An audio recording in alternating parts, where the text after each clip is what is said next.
Oke, well teman-teman, balik lagi sama gue, dan kali ini gue bakal nge-review tentang headset yaitu GM200 teman-teman.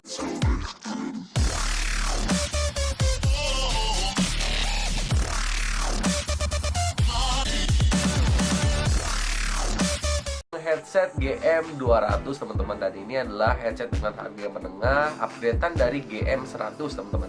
Spesifikasinya itu dia memiliki konektor USB, terus impedance itu 32 ohm plus 5%, dan frekuensi responnya itu 20 sampai kayak 20 kHz doang. Terus juga sensitifnya itu sampai 112 dB teman-teman. Panjang kabel itu sampai dengan 220 cm aja teman-teman. Mic-nya juga ada di sini, dan juga mic itu sensitifnya itu sampai 45 gitu dB. Gua nggak tahu itu dB apa, yang jelas inilah headsetnya. Oke teman-teman, inilah headset dari GM200 teman-teman, gede banget. Ini kayak SteelSeries Siberia berapa ya? Siberia, gue lupa mereknya yang wireless itu. Ini gede banget teman-teman. Pokoknya gue pengen colok ke USB, gimana reaksinya ini, apakah suaranya jos atau enggak. Gue dengarkan dengan musik ya, guys. Kayak udah dengarkan musik, nanti gue dengerin juga di situ ya. Oke, kita coba ya. Nah, oke teman-teman, sebelum gua mencoba dengan di musiknya, ini headset bener-bener simple banget. Pas gua buka unboxing, gua nggak pakai unboxing. Kenapa? Karena pas dibuka itu udah ada headset doang ini guys. Karena kabelnya tuh USB, memungkinkan ini nggak menggunakan yang namanya SD apa ya, yang buat voice gitu, gue lupa namanya. Ini seperti headset yang itu juga sih dari SteelSeries, gue lupa juga mereknya apa. Udah lama banget gue nggak main headset gini, karena ini headset bukan punya gue, ini nggak punya keponakan gue pinjam sebentar untuk nge-review teman-teman. Oke, kita langsung aja ke dengar musiknya. Oke, well teman-teman, dan sekarang gue udah dengerin musiknya di sini. Bisa kalian lihat sendiri di kanan gua, terus ada di kiri gua, dan juga di mic ini nyala, ada LED-nya.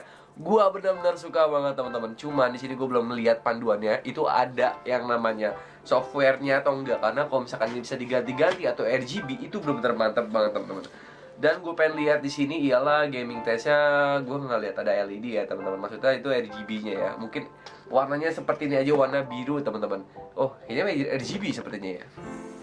Oh tidak teman-teman, memang ini warna biru. Dan pas gue pakai dengerin musik dari NCS itu, aura ini tuh bener-bener enak. Tapi ini nggak begitu keras teman-teman. Ini udah gue fullin dari semuanya. Mungkin dari monitor gue harus gue fullin lagi ya. Gue coba ya.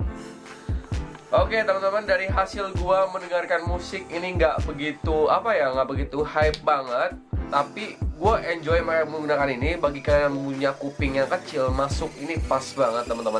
Dan juga bagi kalian yang menggunakan kuping yang besar, ini juga masuk teman-teman. Jadi ini gue rekomendasi karena ini headset menengah ke bawah lah istilahnya ya. Ini harga sekitar 260 ribuan untuk di toko online hijau, dan juga yang mungkin ada di merah dan kuning, dan juga banyak banget toko online di Indonesia itu unicorn di Indonesia. Nah bang, gimana untuk bermain PUBG di PC? Gue juga belum nyoba nih. Ini nanti gue mau coba gimana di stepnya, bagus atau enggaknya. Tapi ini nggak bisa digunakan untuk di HP teman-teman. Kenapa? Karena ini digunakan USB. Udah gue bilang dari awal USB. Jadi kesimpulannya adalah untuk video ini headset itu tuh. Jadi kesimpulannya untuk video ini adalah headset ini sangat cocok bagi kalian yang intinya menengah ke bawah teman-teman, dengan budget yang minim tapi kalian ingin membeli headset yang gede. Dan inilah solusinya. Mungkin kalian bisa menggunakan sound SD apa gitulah untuk mengupgradekan audionya supaya lebih besar. Tapi menurut gue ini kemungkinan step itu bakal terdengar karena aura dari luar itu nggak kedengeran sama sekali teman-teman. Walaupun suara gue agak kedengeran lebih jelas, tapi kalau dibandingkan dengan Siberia yang lain ataupun yang harganya 1 juta 2 jutaan, ya ini menurut gua yang udah paling mantap teman-teman. Sampai jumpa di next video. Jangan lupa like, comment, share, dan subscribe. Apabila kalian suka video ini, tombol like teman-teman. Karena gue sorry banget jarang bikin video karena mood itu nggak ada. Jadi gue membuat video itu dengan mood sendiri gue, ngedit video dengan mood sendiri gue. Sampai jumpa di next video. Bye. Saya gue.